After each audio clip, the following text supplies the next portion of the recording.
Hi guys, I was gifted these Traeger barbecue grease bucket liners from the seller so I could show you all its cool features.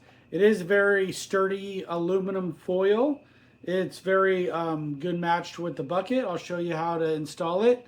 They do come with variety sizes. They start at like 20 of these in a package, and they go up to the 100 pack. And that's what this is, the 100 pack. So let me show you. Here's my Traeger, and here is my Traeger bucket. So all you got to do, stick it in there, and boom, there you got a grease liner in your Traeger bucket. These Traeger grease bucket liners are great for your Traeger, or you can do many things with them. My wife uses these to bake little small cakes in them. So you can use them for a variety of different things.